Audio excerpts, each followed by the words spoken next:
Hello friends of Unicorn. I guess you've been hearing about inflation for about a year now. So today, what I'd like to be sharing with you is Unicorn's view of inflation and how we are preparing for it. In fact, I've shared about this in the last 2 weeks Unicorn Investment Fiesta Season 4 and also our UIIS Get Together. So what I'm sharing here is an excerpt of what I've shared at those sessions in case you've missed it. So, Unicorn has been starting to preparing for inflation since about a year ago. And what we're experiencing now is actually the first wave of inflation. Let's talk about inflation. As at March 2021, the year-end forecast of inflation by the US Federal Reserve was 2.4%. As the years go by, in June 2021, they've increased the year-end forecast to 3.4%, and in September, they increased it further to 4.2%. And in last month, in October, the US consumer prices actually surged by 6.2% year on year, which is the biggest in the last 30 years. As you can see from here, inflationary pressure seems to be building up. So the first wave was due to, firstly, supply chain disruption, because the supply cannot keep pace with the increase in demand after COVID is over. And secondly, due to underinvestment in certain areas like energy, because a spike up in energy prices. I think for the first wave, these two factors will likely dissipate, in about say 6 to 1 year from now. However, there's a second wave that's now coming. And this second wave of inflation is caused by labor and housing. Let me just take you through some newspaper articles. Amazon burns through workers so quickly that executives are worried they run out of people to employ. And the CNBC says millions of jobs out there, but a shortage of workers, and that is worrying.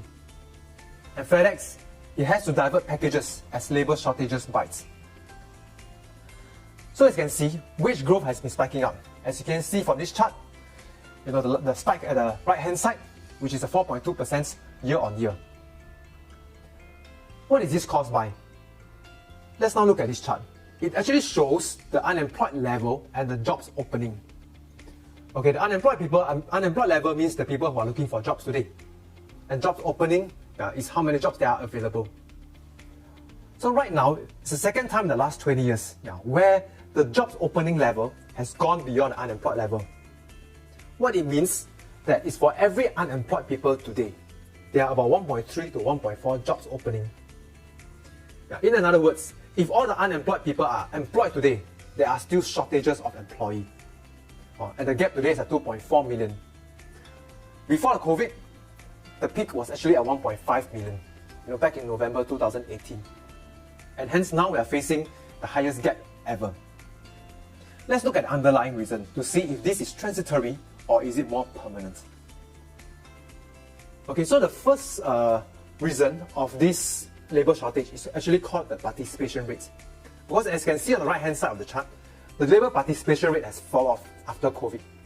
Before COVID, it was at 63.4%, which means 63.4% of the US population are actually looking for jobs, participating in the labour force. And come after COVID, only 61.6% of US population are in the job force. Now it seems to have dropped off the cliff by about 6 million people. The question is, are these workers going to come back? Because if they do, then this is going to be a transitory problem. But if they don't, then this labour shortage could be much more persistent. If I show you over a longer term, since 2008, in fact, it doesn't look like falling off the cliff. It seems like a natural decline in the job participation rates. Interesting, what causes this? I went to do research, and I found that, in year 2000 is where the job participation rate starts to fall. But the big fall was actually since 2008. And when I went to look deeper, there's this generation called the baby boomers, where there was a big increase in population due to people having a lot more babies. And this generation was from 1946 to 1964. And I went to check, the US retirement age is 62. Hence, if I add 62 to the first baby boomers in 1946, I get 2008. So now we solve the mystery. the reason of the fall in labour participation rates is because the baby boomers are starting to leave the workforce. Right? And if you look at where the baby boomers are, we probably still have many years of such decline. Which means I think the labour shortage issue is going to be much more persistent. The second problem is housing. Okay, so you can see the housing prices and the rental price has gone up 10 to 20% year on year, where the inflation measurement of shelter has only gone up 2.8%. And this disparity is caused by how shelter price is being measured. Without going into the detail, the intelligence for this is that the inflation measurements is a lagging indicator, and it will likely be climbing up in the next few months. So what I think is the second wave of inflation is likely to be more persistent, and we've probably not seen the end of it.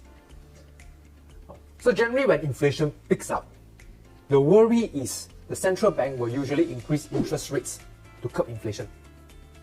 And when interest rates rise, all else being equal, it tends to be a gravity to asset price. Asset price will fall. And hence, since a year ago, Unicorn has been preparing for it. So we want to keep 2 to 3 steps ahead of what is a potential risk that may come.